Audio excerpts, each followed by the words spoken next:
अगर आज हम चुप रहे, कल हमारे बच्चों की भी बारी होगी। सबसे पहले एक बात, इस वीडियो का किसी भी पॉलिटिकल पार्टी से कोई लेना देना नहीं है। ना ये किसी पार्टी के सपोर्ट में है, ना ये किसी पार्टी के खिलाफ है। ये सिर्फ उन लाखों स्टूडेंट्स के लिए है जिनके सपने एक एग्जाम के भरोसे होते हैं। मैं आपसे डॉक्टर बनने की अपील नहीं कर रही। मैं बस इतना पूछना चाहती हूँ, क्या मेहनत का हक बचाना भी पॉलिटिक्स हो गया है? सोचिए, एक माँ सुबह 5 बजे उठकर अपने बच्चे के लिए चाय बनाती है। उस बच्चे के पिताजी ओवर टाइम करते हैं, नए कपड़े नहीं खरीदते हैं, बाइक नहीं बदलते हैं, माँ साड़ी नहीं खरीदती है सिर्फ इसलिए कि कोचिंग की फीस भर सके। घर में एसी नहीं लगता है, लेकिन बच्चे के रूम में एक टेबल लैंप जरूर होता है, क्योंकि उन्हें यकीन होता है हमारे बच्चे की मेहनत एक दिन रंग लाएगी। अब सोचिए, वही बच्चा 2-2 साल तक बर्थडे सेलिब्रेट नहीं करता, शादियों में नहीं जाता, दोस्तों से मिलना छोड़ देता है, सोशल मीडिया ऐप्स को अपने फ़ोन से अनइंस्टॉल कर देता है, रोज़ 10-12 घंटे 14 घंटे पढ़ाई करता है और एग्ज़ाम के बाद उसके मन में एक ही सवाल आए, क्या मेरी मेहनत का फ़ैसला मेरी मेहनत ने किया या सिस्टम ने? ये सवाल किसी एक स्टूडेंट का नहीं है, ये हर उस माँ-बाप का है जिन्होंने अपने सपने बेचकर बच्चों के सपने खरीदे हैं। लोग कहते हैं, मेरा बेटा तो नीट नहीं दे रहा, मुझे क्या?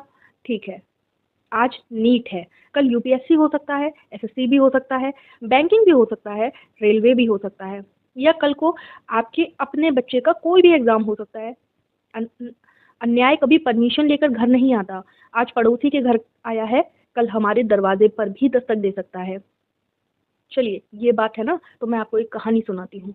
एक गांव में एक पुल टूट रहा था।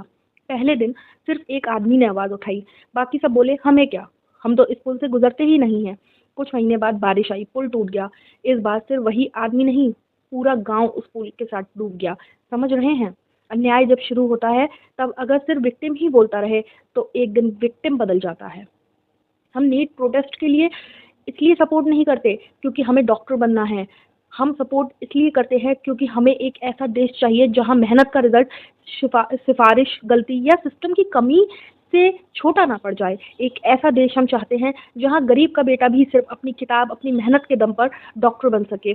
जहां माँ बाप को ये भरोसा हो कि उनके बच्चे का फ्यूचर किसी शॉर्टकट से नहीं, सिर्फ उनकी मेहनत से तय होगा। और याद रखिए, सपोर्ट का मतलब तोड़-फोड़ नहीं होता, सपोर्ट का मतलब नफ़रत नहीं होता, सपोर्ट का मतलब सिर्फ़ इतना है, जहाँ सवाल उठते हैं, वहाँ जवाब भी माँगे जाएँ। क्योंकि डेमोक्रेसी में सवाल पूछना दुश्मनी नहीं, ज़िम्मेदारी होती है। आज अगर हम एजुकेशन के लिए आवाज़ नहीं उठाएँगे, तो कल हॉस्पिटल में खड़े होकर हम ये शिकायत भी नहीं कर सकते, अब अच्छे डॉक्टर क्यों नहीं मिलते? कल हम इंजीनियर्स पे भी सवाल नहीं उठा पाएँगे, टीचर्स पे भी सवाल नहीं उठा पाएँगे, आईएएस ऑफ़िसर्स पे भी सवाल नहीं उठा पाएँगे, क्योंकि ये सब एक ही जगह से तो निकलते हैं।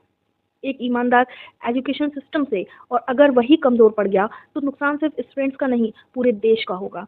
इसलिए अगर आप नीट स्टूडेंट नहीं भी हैं, तब भी इस मुद्दे को समझिए, क्योंकि ये सिर्फ एक एग्ज़ाम की लड़ाई नहीं है, ये भरोसे की लड़ाई है, ये मेहनत की, इज़्ज़त की लड़ाई है, ये उस माँ की दुआओं की लड़ाई है, जो हर सुबह अपने बच्चे के कमरे में दरवाज़ा धीरे से खोलकर कहती है, बेटा उठ जा, तेरा सपना तेरा इंतज़ार कर रहा है।